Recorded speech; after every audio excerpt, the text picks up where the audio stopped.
কোনো মানুষের চোখ ওরকম হতে পারে নাকি?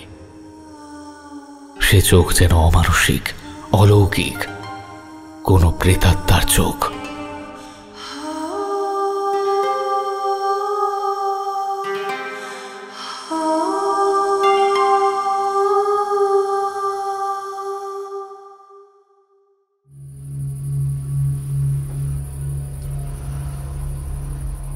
অন্ধকার রাতের বুক চিরে একজোড়া 16 চাকার কন্টেনার এসে দাঁড়ালো শুনশান রাজপথের ধারে। এখান থেকে ফনম পেন জাহাজঘাটা বেশি দূরে নয়। ফনম পেন কম্বোডিয়ার রাজধানী ও প্রধান শহর। শত শত অট্টালিকার ভিড়ে আলোর রোশনাইয়ে ঝলমল করে শহরটা। কত শত লোকের বাস, প্রতিদিন কত মানুষের আনাগোনা এই শহরে। অথচ তারই তলায় তলায় পৃথিবীর যত রকমের নিকৃষ্ট কাজ চলে এখানে। দুই গাড়ির দুই ড্রাইভার ইউজিন ও স্যামুয়েল নেমে এলো গাড়ি থেকে। ঝিরঝির করে বৃষ্টি পড়ছে। টাক মাথা স্যামুয়েল হাত ঘড়ির দিকে দেখে নিয়ে বলল, কিরে, এখনো তো এলো না? মালগুলো কই? আরে কন্টেনার হ্যান্ড ওভার করে আবার ফিরতে হবে তো নাকি? এর মধ্যে আবার বৃষ্টি না হলো, দূর বিরক্তিকর। বলছি ততক্ষণ একটু মাল চেখে দেখবে নাকি?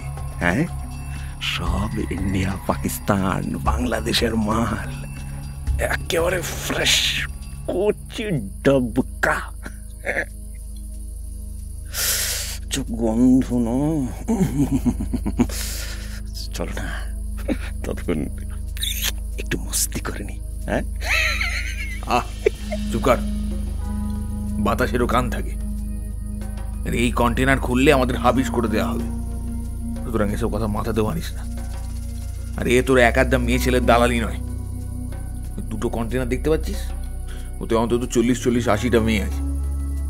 নানান দেশের বেশ্যাপট্টিতে সাপ্লাই হবে, ইন্টারন্যাশনাল ট্রেড। সুতরাং এসব বাঁদরামও এখানে করো না। চাপ নিচ্ছ কেন তুমি? আমি তো ইয়ার কি মারছিলাম।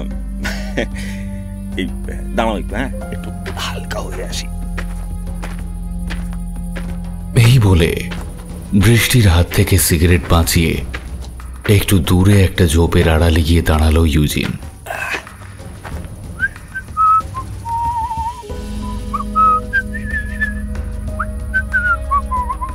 সবে সে প্যান্টের চেন খুলেছে, অমনি খেয়াল করল পাশের ঝোপ থেকে বেরিয়ে এসেছে একটা বুড়ো।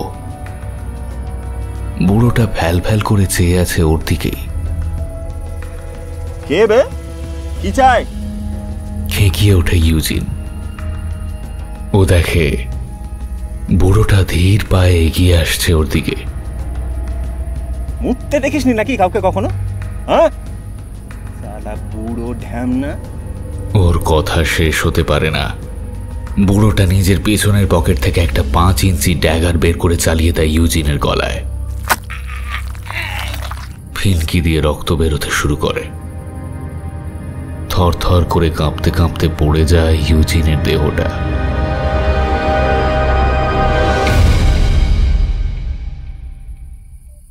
এদিকে স্যামুয়েল অনেকক্ষণ ধরে অপেক্ষা করে আছে।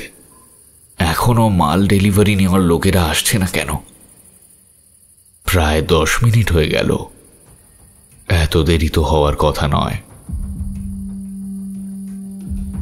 এখান থেকে কন্টেনার বুঝে নিয়ে সেই লোক জাহাজে চড়িয়ে দেবে। অবশ্য হ্যান্ড ওভার করার পর তারা কি করবে তা দেখার দায়িত্ব ওর নয়। কিন্তু এতক্ষণ হয়ে গেল।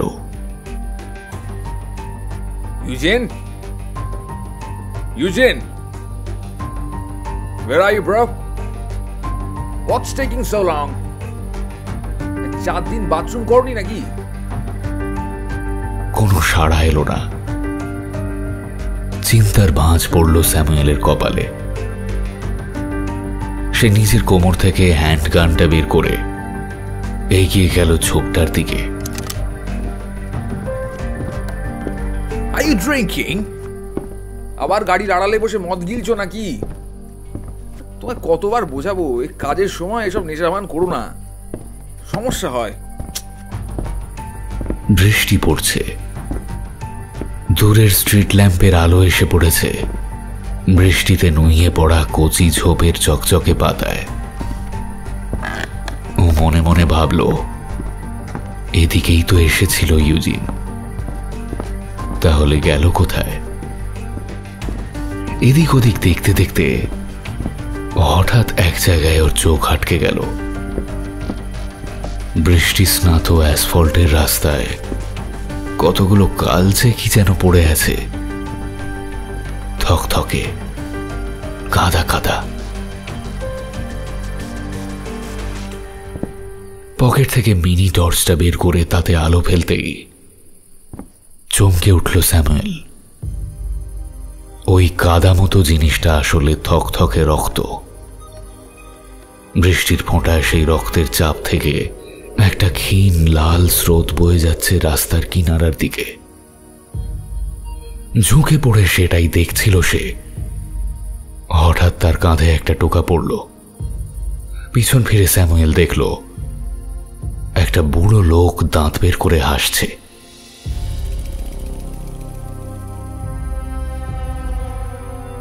Hey, who are you? কি চাই? I am Yume. Do you know what that means? Dream. Dream. বুড়োটা ভাঙা ভাঙা ইংরেজিতে বলল, আর তারপরেই তার সেই ছোরাটা সমূলে বসিয়ে দিল স্যামুয়েলের পিঠে। ফিনকি দিয়ে বেরিয়ে এলো রক্ত। যন্ত্রণায় কাতরে উঠে একবার বুড়োর হাতটা চেপে ধরতে গিয়েছিল স্যামুয়েল, কিন্তু পারল না।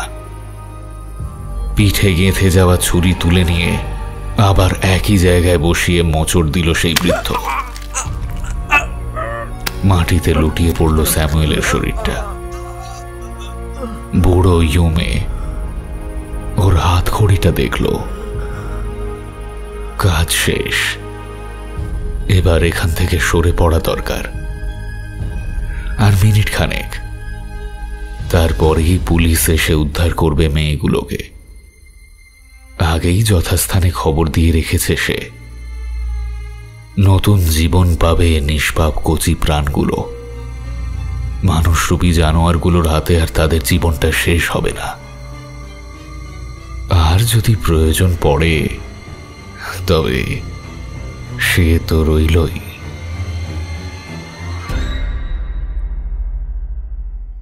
তমালোচনা কিরায় শুনছেন অনির্বাণ ভট্টাচার্যের কলমে শোধ সিরিজের দ্বিতীয় পর্ব, দ্য রাইজ অফ ইউমে।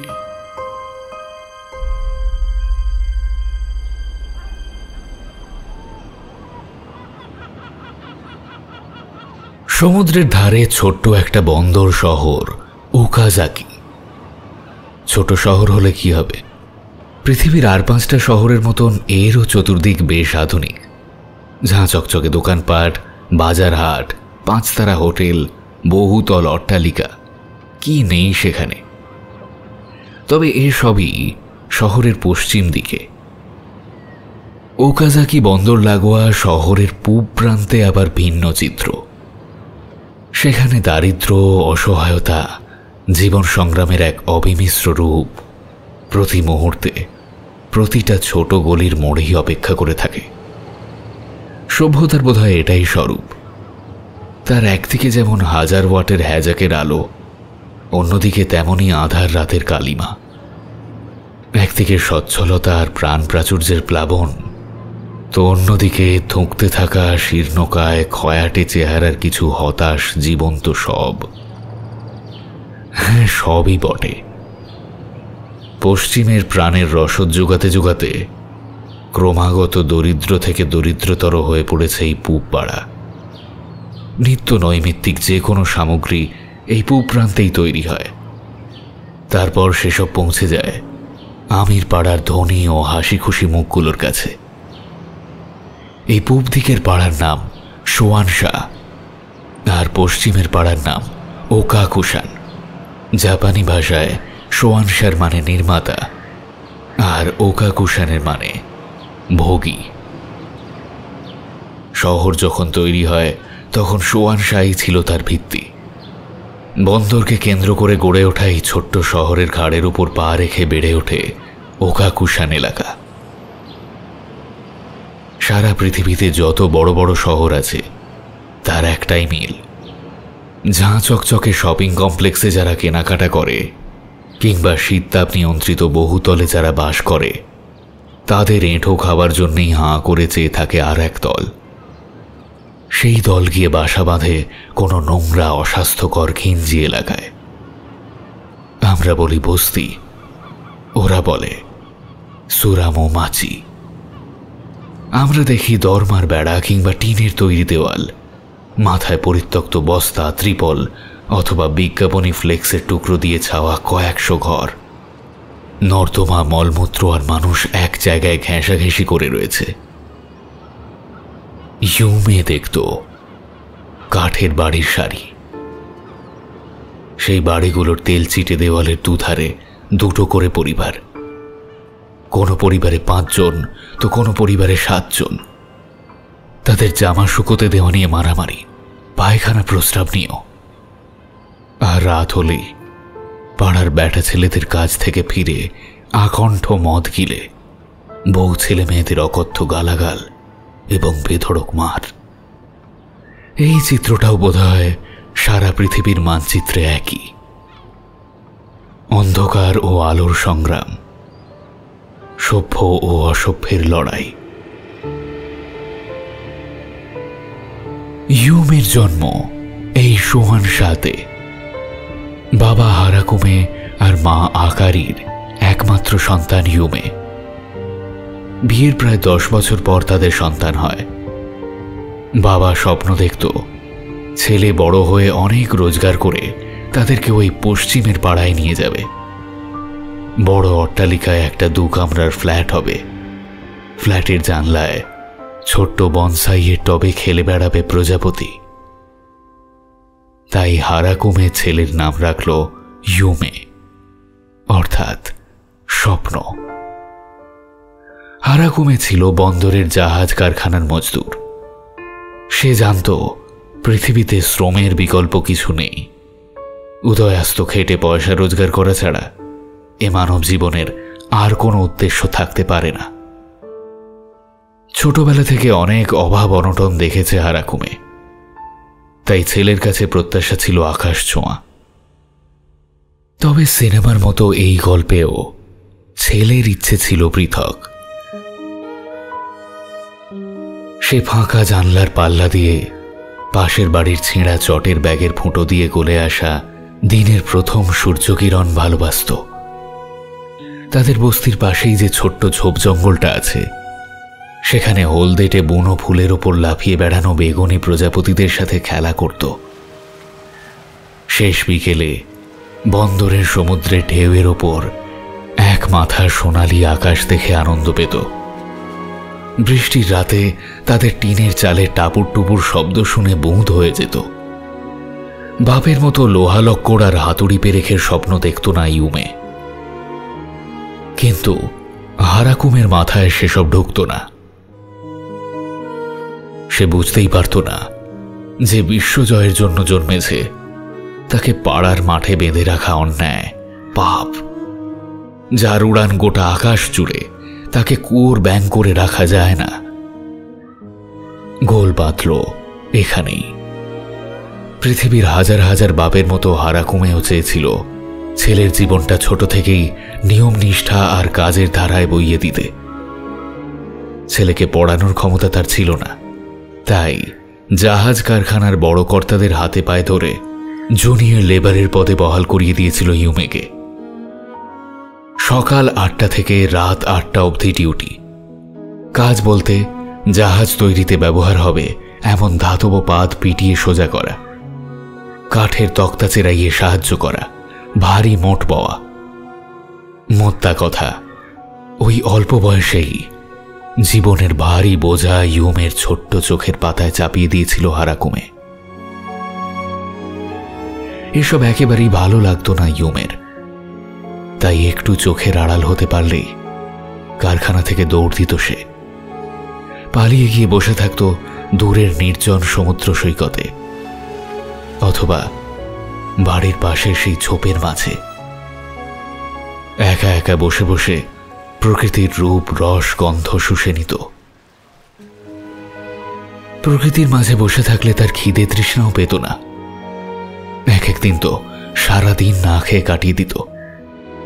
রাত অনেক হলে তার মা গিয়ে খুঁজে নিয়ে আসতো আপন ভোলা ছেলেকে, আর নিজের হাতে খাবার মেখে তুলে দিত ওর মুখে। পরম তৃপ্তিতে দুমুঠো খাবার খেতে খেতে যেন অমৃতের স্বাদ পেত ইউমে। বিশেষ ব্যঞ্জন কিছু নেই, কিন্তু মায়ের হাতের ছোঁয়া সেটাই সুস্বাদু করে তুলত ওই ম্যাড়ম্যাড়ে বিস্বাদ একঘেয়ে খাবারকে। চতুর্দিক খুঁজে যখন ছেলেকে পেত না, তখন হারাকুমে রাগে ফুটতে ফুটতে বাড়ি এসে দেখত ইউমে মার কাছে বসে আদর খাচ্ছে। মাথার ঠিক থাকতো না তার, তবে আকারই ছেলেকে চোখে হারাতো। ছোট থেকে দারিদ্র আর অভাব অনটনের মধ্যে জীবন কাটাতে কাটাতে আকারই হাঁপিয়ে উঠেছিল। বাপের ঘর থেকে স্বামীর ঘরে এসেও চিত্র বদলায়নি বিন্দু মাত্র। তার বেঁচে থাকার একমাত্র আকর্ষণ ইউমে। একমাত্র ছেলেকে আঁচলে মুড়ে রাখত আকারী। রাগে উন্মাদ স্বামীর হাত থেকে ইউমেকে বাঁচাত। হারাকুমের আশার আভাস পেলেই ছেলেকে পেছনের দরজা দিয়ে বাইরে পাঠিয়ে দিত। তবুও ধরা পড়ে যেত মাঝে মাঝে। এইরকমই একদিন সন্ধ্যায় ঘটল এক অঘটন। সেদিনও ফাঁক বুঝে কাজ ফেলে কারখানা থেকে পালিয়ে এসেছে ইউমে। বসের কাছে ছেলের জন্য যা নয় তাই শুনতে হয়েছে হারাকুমেকে। গালাগাল শুনে নিজের অজান্তেই চোখের জল বেরিয়ে এসেছিল তার। সচরাচর মদ খেত না সে, কিন্তু সেদিন মনের দুঃখে আকণ্ঠ মদ্যপান করল হারাকুমে। ঝাঁঝালো দেশি মদ গলায় ঢালতে ঢালতে বন্ধুদের বলল,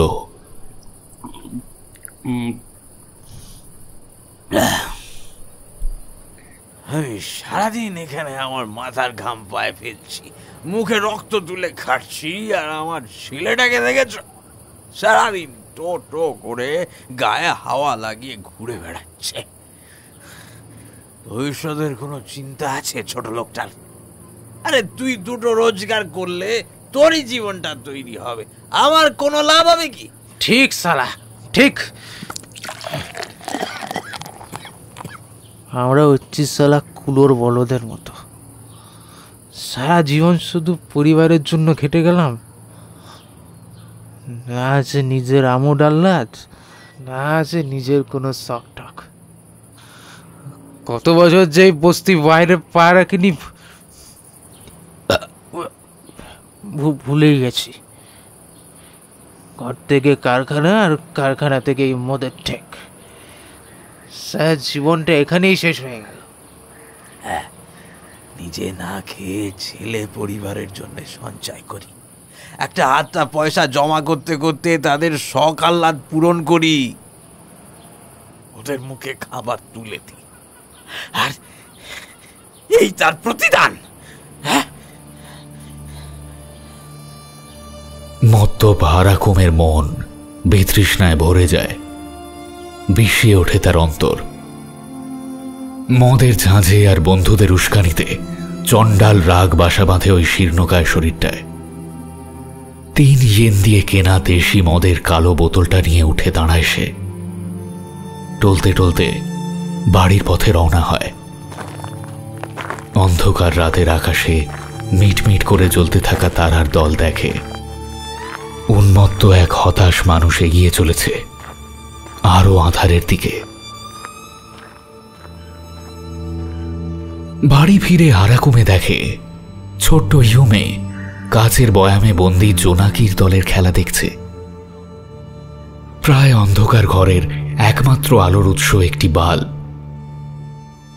বাল্বের হলদে আলোর রেশ পৌঁছয়নি ঘরের সেই কোণে। তাই আলো আঁধারিতে সেই জোনাকির সবজি রোশনাইয়ের আভা ছড়িয়ে পড়েছিল ইউমের নিষ্পাপ মুখটায়। ভারী মায়াময় দেখাচ্ছিল ওর মুখখানা, কিন্তু কথায় বলে বিনাশকালে বিপরীত বুদ্ধি। সরল সেই মুখখানা গলাতে পারেনি হারাকুমের রাগে উন্মত্ত মনকে। রাগের মাথায় চিৎকার করে ওঠে সে, হারামজাদা! বাপের মুখে চুনকালি মাখিয়ে এখানে বসে জোনাকিদের খেলা দেখা হচ্ছে, অথচ আমার হাড় মাস একেবারে চিবিয়ে খেলো। হারাকুমের হাবভাব দেখে ভয়ে রান্না ফেলে উঠে আসে আকারি। দুহাত ছড়িয়ে ছেলেকে আড়াল করে দাঁড়ায় সে। রাগে অন্ধ হারাকুমে টলমলে পায়ে তেড়ে যায় ছেলের দিকে। তার হাতে সেই দেশি বিষের বোতল। সারাদিন ওর জন্য প্রাণপাত করবো, আরো ঘুরে ঘুরে গায়ে হাওয়া লাগিয়ে বেড়াবে। আজ তোরই একদিন কি আমারই একদিন। হারাকুমে কাছে এগিয়ে আসতেই গন্ধে গা গুলিয়ে উঠল আকারির। কোন রকমে নিজেকে সামলে সে বলে উঠল, তুমি মদ খেয়েছো? হ্যাঁ, খেয়েছি, বেশ করেছি। ছি, তোমাদের জ্বালায় এই মাকাল ফলটার জ্বালায় শুধু মদ কেন, একদিন আমায় বিষও খেতে হবে। কি সন্তান জন্ম দিয়েছ দেখো, দেখো দেখো দেখো, কি সন্তান জন্ম দিয়েছ দেখো। বাবার চিৎকারে সেঁটিয়ে গিয়েছিল ইউমে।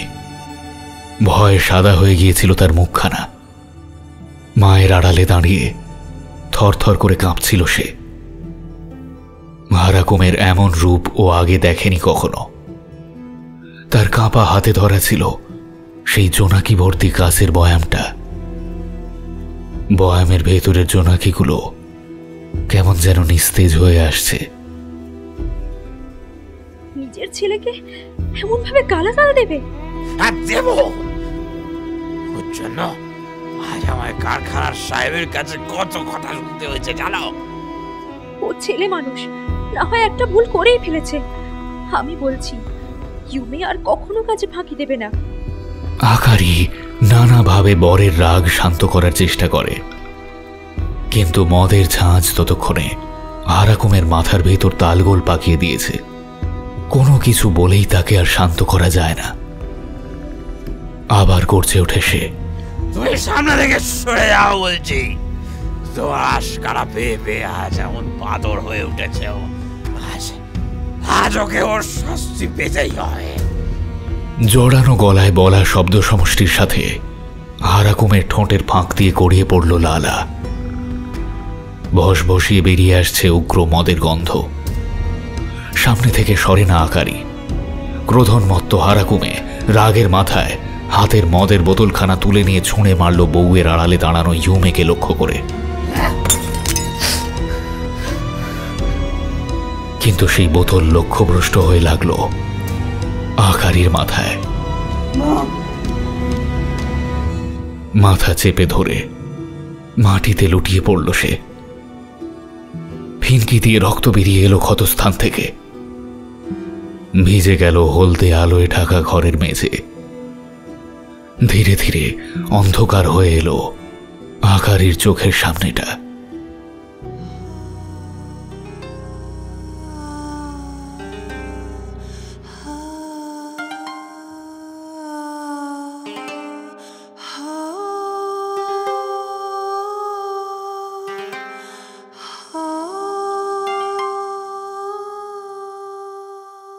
না, প্রাণ যায়নি ঠিকই, কিন্তু কোনোদিন আর কথা বলতে পারেনি আকারি। মাথায় ভয়ানক চোট লাগায় সে যেন পাথর হয়ে গিয়েছিল। ডাক্তাররা বলতে পারেনি সে আর কোনোদিন বিছানা থেকে নড়ে উঠবে কিনা, ওই স্থবির শরীরটা আর কোনোদিন প্রাণ পাবে কিনা। সেদিন ওই ঘটনার পর বেহুঁশ হয়ে গিয়েছিল হারাকুমে। তার নেশার ঘোর কাটে পরের দিন সকালে। দিনের খটখটে আলো চোখে পড়তে সে চোখ মেলে দেখে রক্তে মাখামাখি হয়ে পড়ে আছে আকারি, তার আদরের স্ত্রী। আর আকারির নিস্তেজ শরীরের উপর মুখ গুঁজে শুয়ে আছে ইউমে। কাঁদতে কাঁদতে তার চোখ দুটো ফুলে গেছে। ছোট ছেলে, হয়তো চোখের জল একসময় ঘুম হয়ে নেমে এসেছিল। বড় মায়া লাগছিল সেই মুহূর্তে ওকে দেখে, কিন্তু পরক্ষণেই মাথায় রাগ জুড়ে যায় হারাকুমের। এই অপদার্থের জন্যই যত ঝামেলা, এত বড় বিপদ। ছেলেকে ধাক্কা দিয়ে সরিয়ে দেয় সে, তারপর আকারির পাথরের মতো দেহটাকে কোলে তুলে নেয়। দেখে মাথার ক্ষতস্থানে ঢুকে রয়েছে একটা বড় কাচের টুকরো।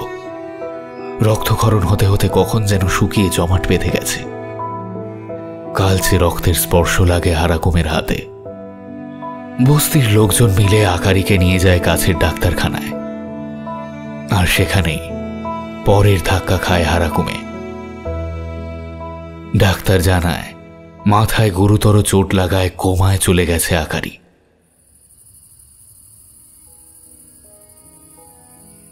হারাকুমে চোখের জল মুছতে মুছতে বউকে শুইয়ে দেয় বিছানায়।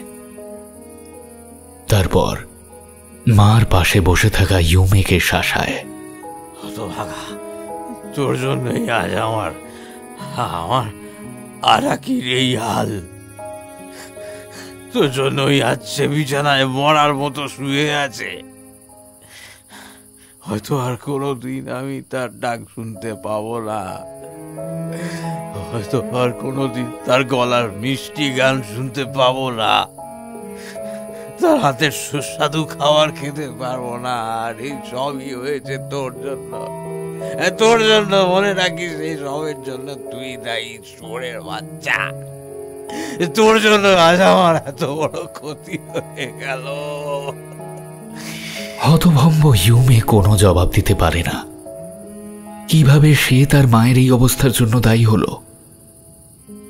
ইউমে ভেবে পায় না কেন তার বাবা তাকে এভাবে দোষারোপ করছে।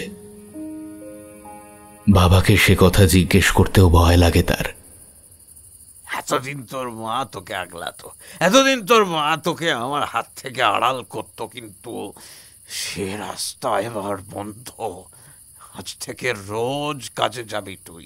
আর যদি এতটুকু বেগর পাই দেখছি, তুই কাজে ফাঁকি দিচ্ছিস কি কাজ ফেলে ঘুরে বেড়াচ্ছিস, গায়ে হাওয়া লাগিয়ে বেড়াচ্ছিস, তো তোর সেদিনই শেষ দিন হবে এই বাড়িতে, ঠিক আছে? লাথি মেরে বাড়ি থেকে দূর করে দেবো এই বলে রাখলাম। পিটিয়ে পিঠের চাল তুলে নেবো যদি কাজে এতটুকু ফাঁকিবাজি দেখেছি। ওইসব আকাশ ফুল প্রজাপতি দেখা আমি বের করছি। কোনো প্রতিবাদ করার সাহস পায় না বেচারা ইউমে। হারাকুমে হুঙ্কার দিয়ে ওঠে, কি হলো? কথা কানে গেছে? হ্যাঁ, ওরকম ভ্যাবলার মতো বসে আছিস কেন? হ্যাঁ, আমার কথার উত্তর দে। কথা কানে গেছে? ভীত সন্ত্রস্ত মাকে নিয়ে দুশ্চিন্তাগ্রস্ত ইউমে শুধু ঘাড় নেড়ে সম্মতি জানায়। বাপের যে রূপ কাল রাতে দেখেছে সে, তারপর তার কথার অন্যথা করতে সাহস হয় না। শুরু হয় কাজ। কারখানায় এতদিন যে কাজ সে 8 ঘন্টা করত, এখন সে কাজই তাকে 12 ঘন্টা করতে হয়। সবাই কারখানার কাজ শেষ করে বাড়িতে বা মদের ঠেকে চলে গেলেও কারখানার বাইরে রাস্তার ধারে স্ট্রিট ল্যাম্পের তলায় দাঁড়িয়ে হাতুড়ি পিটতে হতো ইউমেকে। হাত ফুলে যেত তার, ব্যথায় 2 কবজি আর কাঁধ যেন ছিঁড়ে যেত, কিন্তু যন্ত্রণায় কাতরালেও নিস্তার ছিল না ওর। মাঝে মাঝে সহ্য করতে না পেরে কেঁদে ফেলত ইউমে। কাঁদতে কাঁদতে বাবাকে বলতো, আর পারছি না বাবা, আজকের মতো ছুটি দাও। হারাকুমে ছেলের সেই কাতর আরতি শুনে তেলে বেগুনে জ্বলে উঠত। কাজের পর 1 বোতল দেশি মদের বোতল নিয়ে সে এসে বসত ছেলের পাশে। ছেলের হাতুড়ি পেটানোর শব্দে আর কপাল থেকে ঝরে পড়া ঘামের গন্ধে মদের থেকেও যেন বেশি নেশা লাগে তার। মনে মনে আনন্দ হয় এই ভেবে যে ছেলের জীবনটা গড়ে দিচ্ছে। আর এদিকে ধাতব পাতে প্রত্যেকটা হাতুড়ির বাড়ি মেরেই ইউমের মনে হয় সে যেন তার স্বপ্ন, ছেলেবেলা আর জীবনের মাথায় আঘাত করে ভেঙে চুরমার করে দিচ্ছে। অসহায়, আক্রোশে নিজের মধ্যেই কুমড়ে মরতে থাকে 14-15 বছরের ছেলেটা। তার চোখে আর ঘুম আসে না, রঙিন স্বপ্নগুলো যেন কোথায় উধাও হয়ে গেছে। ঝোপের ধারে প্রজাপতি দেখার সময় পায় না। উদয়াস্ত পরিশ্রম করে বাড়ি ফিরে মার পায়ের কাছে মাথা রেখে অঝরে কাঁদে সে। ইউমের দু চোখের বাড়ি ধারা সিক্ত করে নিথর আকারের পায়ের পাতা। আর ঘরের এক কোণে মেঝেতে চাটাই বিছিয়ে পড়ে থাকে হারাকুমের জীর্ণ শীর্ণ শরীরটা।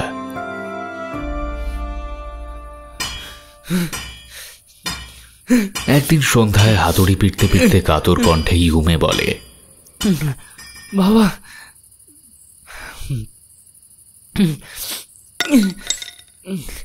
খিদে পেয়েছে, একটু খাওয়ার জন্য ছাড়ো। আমি কথা দিচ্ছি কিছুক্ষণের মধ্যেই আবার ফিরে এসে কাজ শুরু করবো। শুয়োরে বাচ্চা, এসব ধ্যাস্তম ছাড়ো। তোমার চালাকি আমি বুঝি না ভেবেছ? হ্যাঁ, এই হারাকুমের জীবনটাই কেটেছে ওই হাতুড়ি পিঠে পেরেক ঢুকে। আগো বাবা, মায়ের দিব্যিকে বলছি, আর পাচ্ছি না, আমি প্রচন্ড খিদে পেয়েছি। মজদুরদের চালাকি আমি হাড়ে হাড়ে জানি। হারাম জাদা, কাজে ফাঁকি দেওয়া ফন্দি তোমার। চুপচাপ কাজ করো। আচ্ছা, 10 মিনিটের জন্য দাও, নাহলে 5 মিনিট। না, ছেলের কাতর আরতি কানে যায়নি হারাকুমের। তার মুখে দুমুঠো খাবার তুলে দেওয়ার বদলে পাশেই পড়ে থাকা একটা ইটের টুকরো তুলে ছুঁড়ে মেরেছিল সে। পাথরটা ইউমের মাজায় গিয়ে লাগে। যন্ত্রণায় কোকিয়ে ওঠে সে। বাপের মুখের দিকে তাকাতে ইচ্ছে করে না তার। ব্যথা ছড়িয়ে পড়ে তার ক্ষুধার্ত শরীরে, তৃষ্ণার্ত মনে। আবার হাতুড়ি তুলে নেয় সে। মাতাল বাপ হারাকুমে মনে মনে হাসে, ভাবে মেরে পিটিয়ে যেমন এত বছর শক্ত ধাতুকে সোজা করেছে, তেমনি ছেলের জেদ আর কাজে ফাঁকি দেওয়া রোগ সিধে করবে। যেমন এতগুলো বছর পিটিয়ে শক্ত কাঠের তক্তায় ঢুকিয়ে দিয়েছে হাজার হাজার পেরেক, তেমনি ছেলের স্বপ্নে ও জাগরণে গেঁথে দেবে কাজের চিন্তা, রোজগারের ভাবনা, জীবন সংগ্রামে লড়াই করার বীজ। কিন্তু হারাকুমে বোঝেনি প্রত্যেকটা মানুষ এক নয়। অশিক্ষিত মাতাল হারাকুমের মাথায় ঢোকেনি যে প্রতিটা মন এক নয়। সবাই টাকা উপার্জন আর বাস্তব জীবনের রোজনামচা নিয়ে মাথা ঘামায় না। বাঁশের কঞ্চিরও একটা সহন ক্ষমতা আছে। জোর করে তাকে বাঁকাতে গেলে, নত করতে গেলে হয় সেই কঞ্চি ভেঙে যায়, আর নয়তো তার লকলকে দেহ লাফিয়ে উঠে আঘাত করে, কালশিটে ফেলে দেয় বল প্রদর্শনকারীর হাতে। ছেলের জীবন করে দেওয়ার নামে সে যা যা করতে আরম্ভ করেছিল তা নিষ্পাপ ইউমের মনকে বিষিয়ে তুলছিল, যন্ত্রণায় দগদগে ঘা তৈরি করছিল ছেলের মনে। কিন্তু হারাকুমে লক্ষ্য করেনি সেই কারখানার পাশেই রাস্তার আলোকবৃত্তের বাইরে একজোড়া জ্বলন্ত চোখ তার কীর্তিকলাপ দেখছিল।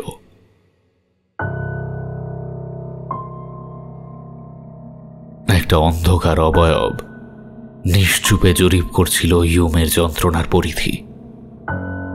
সেই অবয়বের কোনো দেহ নেই, পুরোটাই যেন ধোঁয়া, একটা আবছায়া অন্ধকার, বই কিছু না।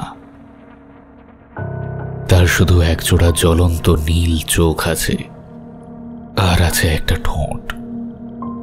যখনই কোথাও অত্যাচার হয়, অন্যায় হয়, অবিচার হয়, তখনই এই অবয়ব সবার অলক্ষ্যে হাজির হয় অকুস্থলে, বুঝে নেয় নিপীড়িতের জ্বালা, যন্ত্রণা আর অসহায়তার ব্যথা। অত্যাচারী যেই হোক না কেন, বাপ, দাদা, স্বামী, বন্ধু, তার অত্যাচারের উদ্দেশ্য যাই হোক না কেন, তার লক্ষ্য যাই হোক না কেন, তার কেবল একটাই পরিচয়, সে শোষক। তার একটাই কাজ, উল্টো দিকের মানুষকে ক্ষতবিক্ষত করা, আঁচড়ে কামড়ে রক্তাক্ত করে তোলা সামনের মানুষটার মন শরীরকে। আর সেই আধার শরীরও সেইটাই চায়। তারও একটাই লক্ষ্য, অন্ধকারের উৎস খুঁজে তাতে ইন্ধন দেওয়া। আবছায়ার সেই দূত অপেক্ষায় থাকে, গন্ধ শুঁকে বেড়ায়, কোথায় এমন পোড়া গন্ধ পাওয়া যায়।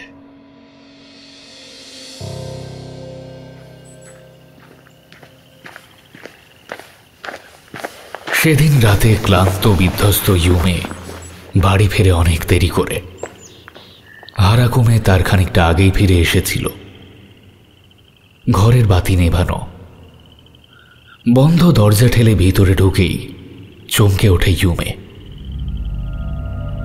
ওটাকে একটা অস্ফুট আর্তনাদ বেরিয়ে আসে তার মুখ থেকে। মনে হয় অন্ধকার ঘরের ভিতর মার বিছানার পাশ দিয়ে একটা যেন আবছায়া মূর্তি সরে গেল। প্রথমে সে ভেবেছিল ওটা বোধহয় তার বাবা, কিন্তু বাবা তো ঘরের এক কোণে বেহুঁশ হয়ে পড়ে আছে।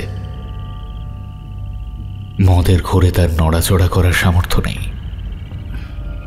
তবে ওটা কে? কেমন উজ্জ্বল নীল চোখের মণি দুটো, যেন এই অন্ধকার ঘরেও চকচক করছে। ভয়ের চোটে লাইটটা জ্বালিয়ে দেয় ইউমে। চোখে আলো পড়তেই বিরক্ত হয় মাতাল হারাকুমে। বাচ্চা, লাইট ছাড়া তোমার চলে না? না, সারাদিন খাটাখাটনির পর যে একটু শান্তিতে ঘুমো, সে উপায়ও নেই জ্বালা হারামজাদার জন্য। ঘরে এলেই ওনাকে আলো জ্বালাতে হবে। সেখানে আলো নিবিয়ে শুয়ে পড়ে বাচ্চা, না হলে কিন্তু। তেড়ে উঠতে গিয়ে ধপ করে পড়ে যায় হারাকুমে। ইউমে আলো নিভিয়ে মার পায়ের কাছে গিয়ে বসে। এই কদিনে তার চেহারা একেবারে ভেঙে গেছে, হাড় বেরিয়ে গেছে, জামা খুললে পাঁজর গোনা যায়। কোনো রকমে গুটিসুটি মেরে মার পাশেই শুয়ে পড়ে সে। মার মাথায় কয়েকবার হাত বুলিয়ে পিছন ফিরে শোয়ে ইউমে। খিদের যন্ত্রণায় তার দুচোখ থেকে জল বেরিয়ে আসে, কিন্তু সে চায় না তার মা তাকে কাঁদতে দেখুক। ওর দৃঢ় বিশ্বাস, মা যতই কথা না বলুক, সাড়া না দিক, অনুভূতিগুলো সবই সজাগ আছে। সুস্থ থাকতে আকারী ছেলেকে এক ফোঁটা কাঁদতে দিত না। ছেলের চোখের জল সইতে পারত না। তাই এমন অসহায় অবস্থায় মাকে আর কষ্ট দিতে চায় না ইউমে।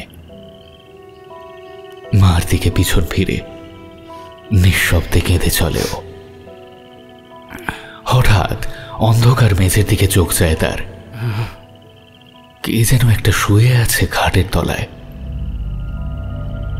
সেই নীল চোখ দুটো তপ করে জ্বলে উঠেই আবার মিলিয়ে গেল।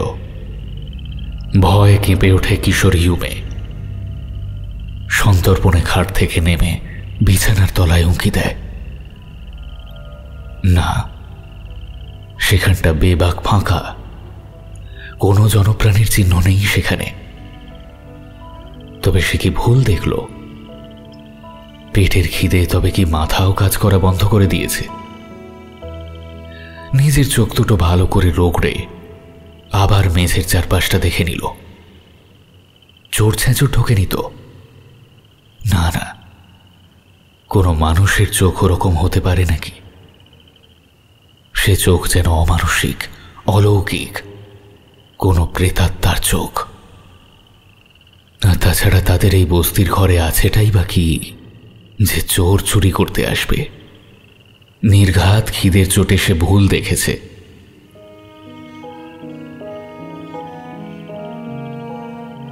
খিদে মেটাতে কিছু খেতে হবে, কিন্তু কি খাবে সে? হারাকুমে আজ রাতে ছেলের জন্য খাবার অবশিষ্ট রাখেনি। মাতাল অবস্থায় পুরোটাই চালান করেছে নিজের পেটে। তাই ঢক ঢক করে বেশ খানিকটা জল খেয়ে শুয়ে পড়ল ইউমে।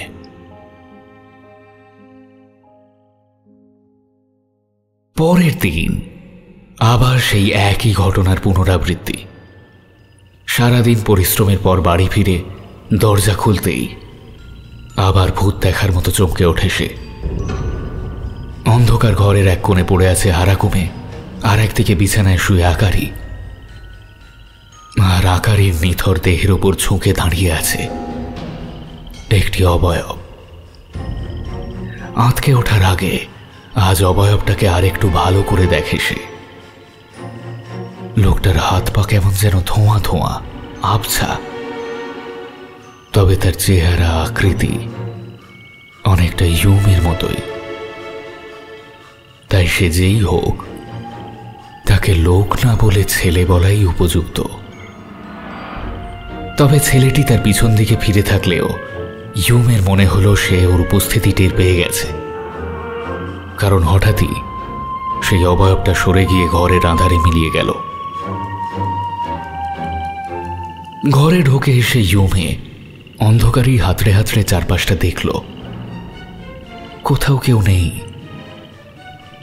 উত্তেজনায় তার মাথাটা গরম হয়ে উঠছে। একটা অজানা ভয় যেন চেপে বসল তাকে। এ কোন অলৌকিক ঘটনা, কোন জাদুবিদ্যার সাক্ষী হচ্ছে সে রোজ রোজ। এসব ৭-১৭ চিন্তা করতে করতে কিছুতেই ঘুম আসছিল না ইউমের।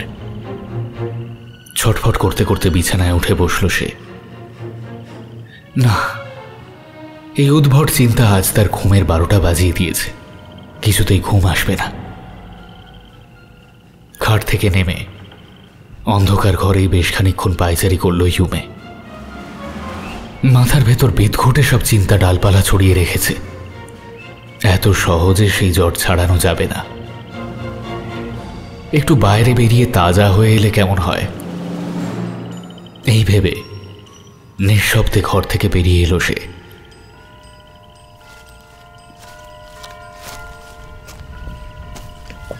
রাতের অন্ধকারে এই গরিব বসতির রাস্তাগুলো কেমন যেন দিন দিন মনে হচ্ছিল। সমুদ্রের ঠান্ডা বাতাস ভেসে আসছে। ইউমে নিজের ক্লান্ত শরীর ও মনকে টেনে নিয়ে চলল সৈকতের দিকে। নির্জন বালুতটে একটা কুকুর পর্যন্ত নেই। সমুদ্রের অবিরাম ঢেউগুলো আছড়ে পড়ছে তটে। একটা চাপা সামুদ্রিক গর্জন রাতের নিস্তব্ধতাকে খান খান করছে। কিছু দূরে তাদের কারখানার জনশূন্য অট্টালিকাটা হাঁ করে কোনো মৃত দানবের মতো পড়ে আছে। তার পাশেই একটা স্ট্রিট ল্যাম্প হাওয়ায় বিব্রত প্রদীপের শিখার মতো দপদপ করছে। বালির উপর একটা পরিষ্কার জায়গা দেখে বসল ইউমে। মনে মনে নিজের নিয়তির পরিহাস ভেবে হাসল। তার চোখের কোণটাও কি একটু চকচক করে উঠল।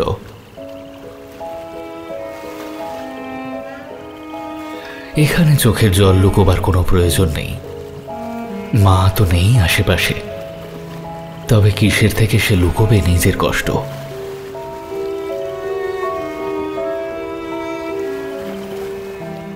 ও বসে বসে এইসবই ভাবছিল।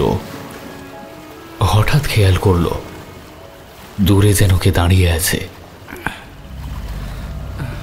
সেই অবয়বটা না, হ্যাঁ, সেই আধার বপু ছেলেটাই বটে। ছেলেটা যেন ওর দিকেই তাকিয়ে দাঁড়িয়ে আছে। মনে কেমন সন্দেহ হলো ইউমের। হাঁক পারল সে, কে কে ওখানে? আরে কেউ না, কে তুমি? আমি ইউমে। তোমার নামও ইউমে?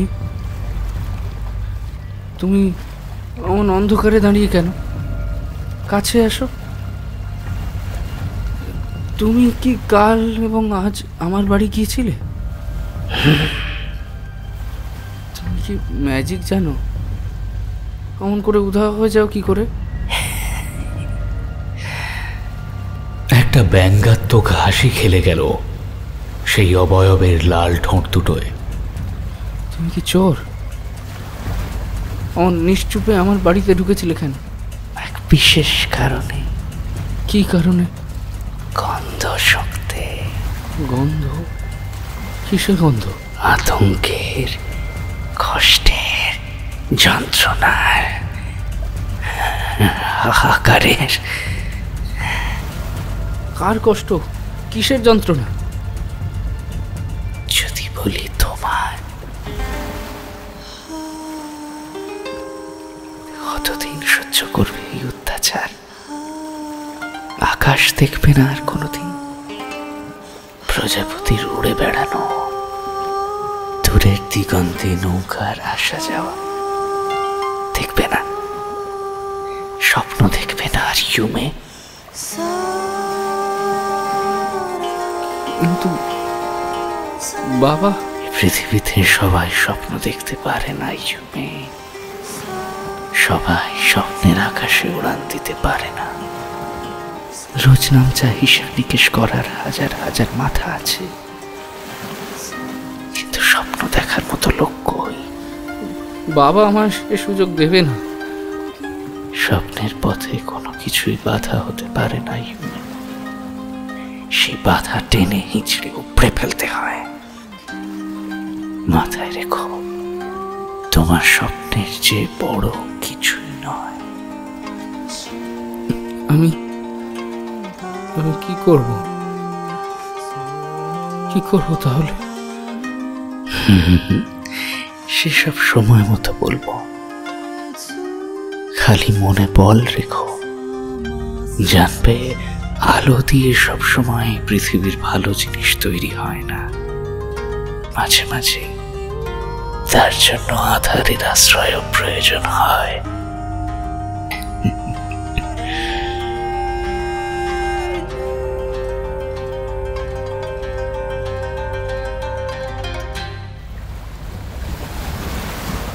ইউমে কি একটা বলতে ওই অবয়বের দিকে ফিরে তাকাতেই দেখে সে উধাও হয়ে গেছে। পূব আকাশে সূর্যোদয় হচ্ছে, রাঙা আভাসে আলোকিত হয়ে উঠছে চরাচর। বহুদিন বাদে আজ আবার নতুন করে বাঁচার আশা জেগে উঠেছে কিশোর ইউমের ছোট্ট হৃদয়ে।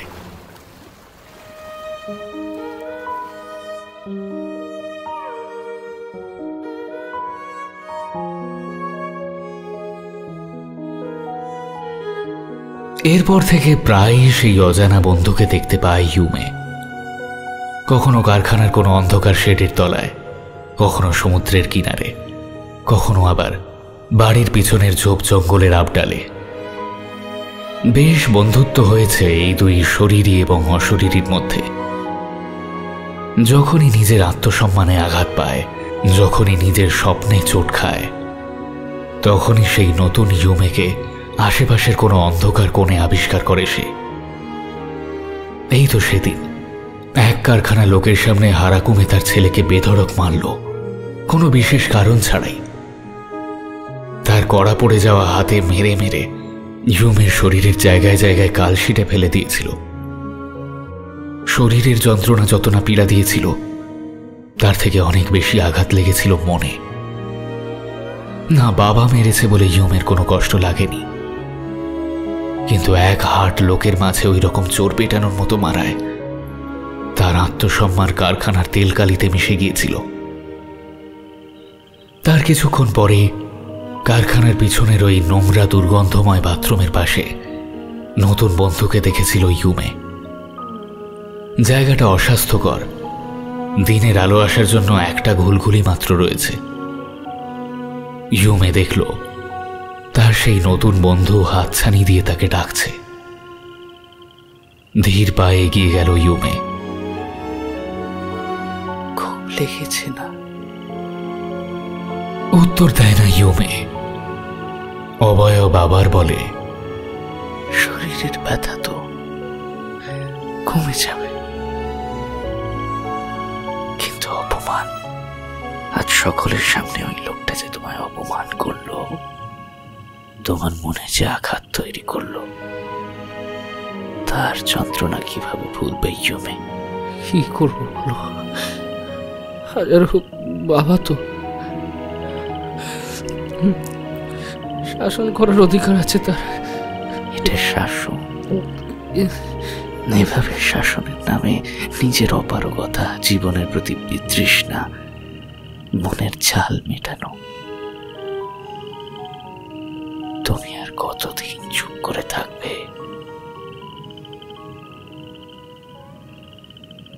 ইউমে কিছু জবাব দিতে যাচ্ছিল, এমন সময় কারখানার 2 কর্মচারী সেখানে উপস্থিত হয়। এই একা একা কি করছিস এখানে? কার সাথে বকবক করছিস রে? ইউমে তাকিয়ে দেখে সেই রহস্যময় বন্ধু উধাও হয়ে গেছে। কারখানার কর্মচারীরা বলা বলি শুরু করে বাপের অত্যাচারে বালক ইউমের মাথা খারাপ হয়ে গেছে, সে প্রলাপ বকতে শুরু করেছে। তারপর থেকে আর সবার সামনে নতুন বন্ধুর সাথে সুখ দুঃখের কথা ভাগ করে নেয় না, সে চুপ করে থাকে।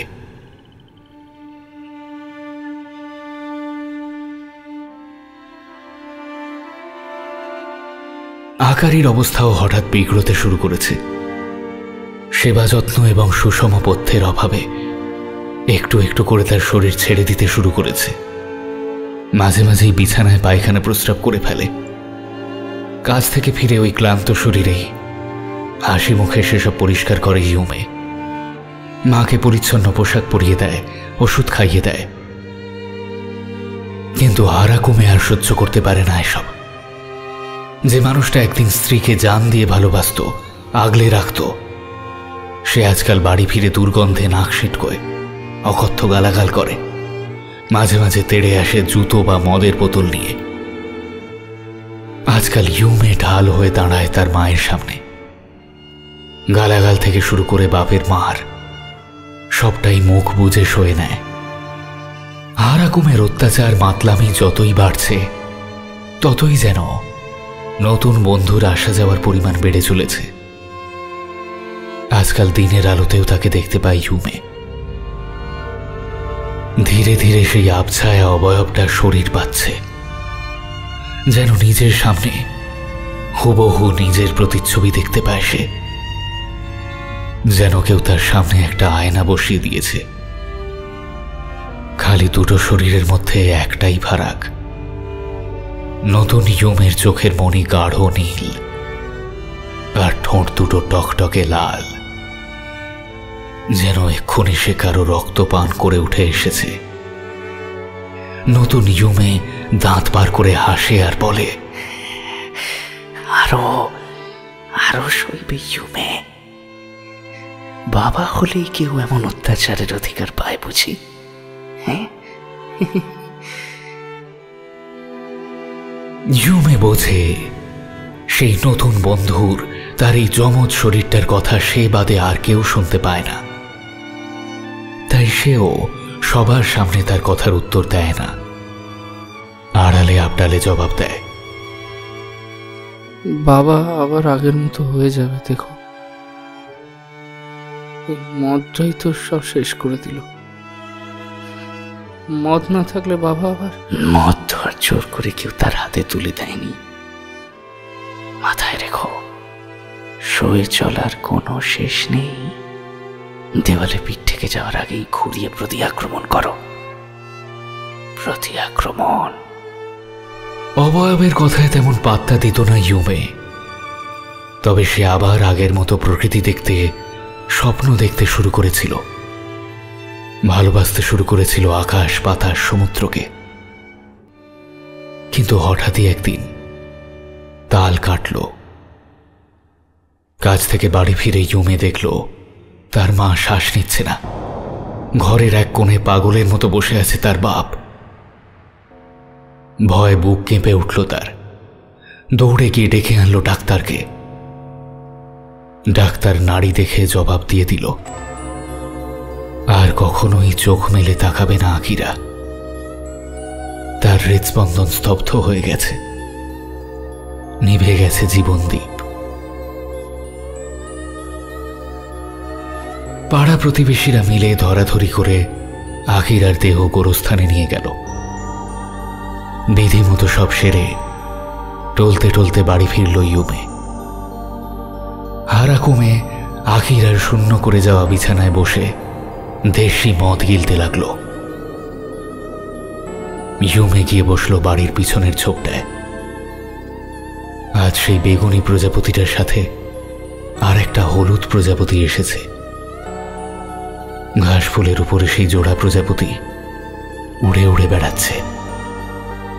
ভারী মিষ্টি দেখাচ্ছে জুটিটাকে। ইউমে মন দিয়ে সেই প্রজাপতি জোড়ার খেলা দেখছিল। মার কথা ভীষণ মনে পড়ছিল তার। ওর সাথে সাথে একটা ধ্বংস বিড়ালও দূর থেকে লক্ষ্য করছিল প্রজাপতি জুটিটাকে। হঠাৎ একটা প্রচন্ড লাফ দিয়ে সেটা এসে পড়ে ওই রঙিন জুটির উপর। তার থাবার ধারালো নখের আঘাতে নিমেষে চটকে দিল রং বেরঙা পাখনাগুলো। কিন্তু ওই নিষ্পাপ প্রাণ দুটোর এমন মর্মান্তিক মৃত্যু সইতে পারল না ইউমে। তার বেদনার্ত বুকের ভেতরটা মোচড় দিয়ে উঠল। ওই ধারালো নখের আঘাত যেন তার বুকেই করা হয়েছে। রাগে চিৎকার করে উঠল সে। হাতের কাছে একটা আদলা ইঁট পড়েছিল। আগু পিছু না ভেবে ইঁটের টুকরোটা তুলে নিল ইউমে। তারপর সজোরে বসিয়ে দিল সাদা কালো লোমশ বিড়ালটার মাথায়। একটা তাজা কালচে রক্তের স্রোতে ভিজে গেল ফুরফুরে লোমগুলো। শরীরটা কয়েকবার ঝাঁকিয়ে মোচড় দিয়ে নিথর হয়ে গেল।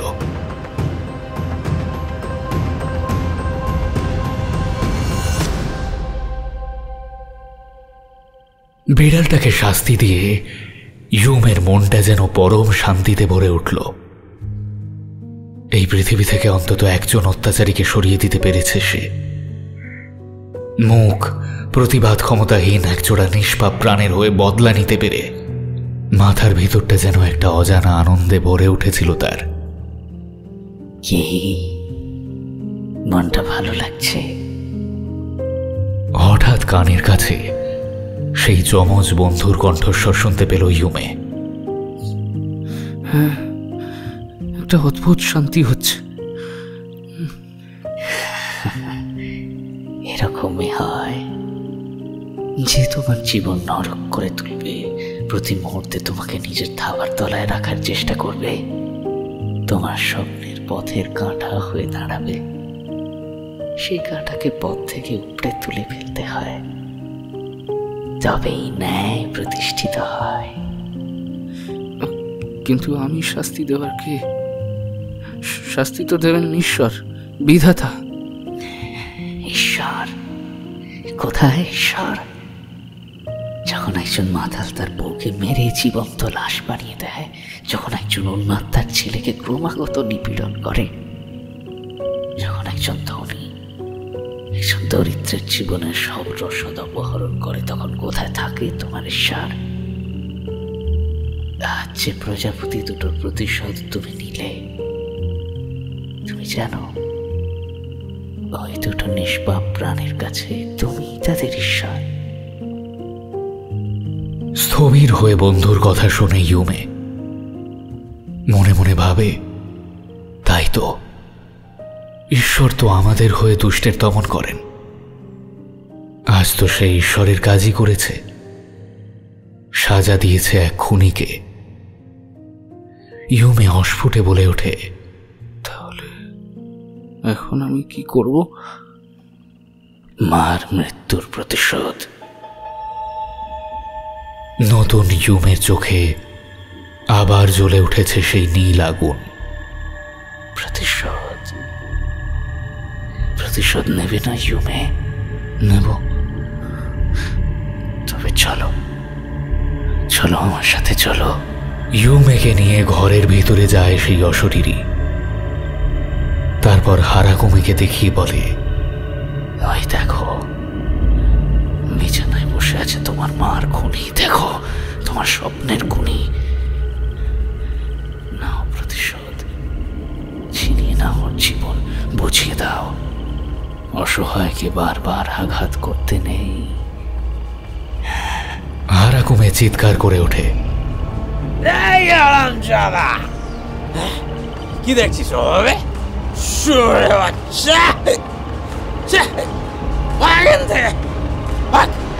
গালাগাল সহ্য করতে পারে না ইউমে। হাতের কাছে পড়ে থাকা হাতুড়িটা তুলে নেয়, সজোরে বসিয়ে দেয় বাপের মাথায়। একবার নয়, বারবার। সেই হাতুড়ির আঘাতে থেঁতলে গেল হারাকুমের মাথা, গড়িয়ে গেল চোয়াল।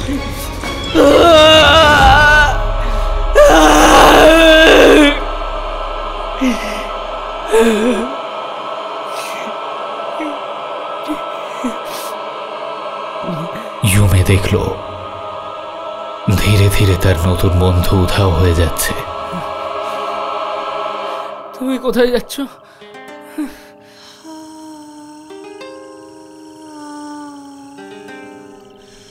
আপাতত আমার প্রয়োজন শেষ। তুমি নিজেই নিজের হয়ে লড়তে শিখে গেছো। আমি এখন কি করব? আমার যে আর কিছুই রইল না। কে বললো তোমার কিছু নেই? জগৎ জোড়া নিপীড়িত শোষিত মানুষরা রয়েছে, তাদের হয়ে লড়বে তুমি। তোমার এখন কত কাজ, বদলা নিতে হবে না।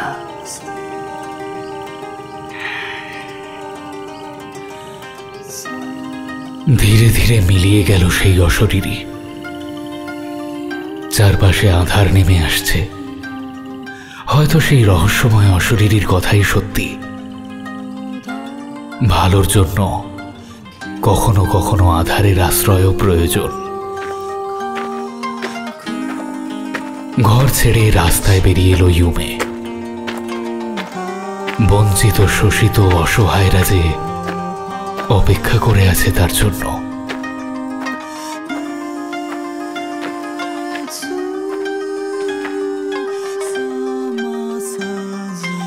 শুনছিলেন অনির্বাণ ভট্টাচার্যের কলমে শোধ সিরিজের দ্বিতীয় গল্প, দ্য রাইজ অফ ইউমে।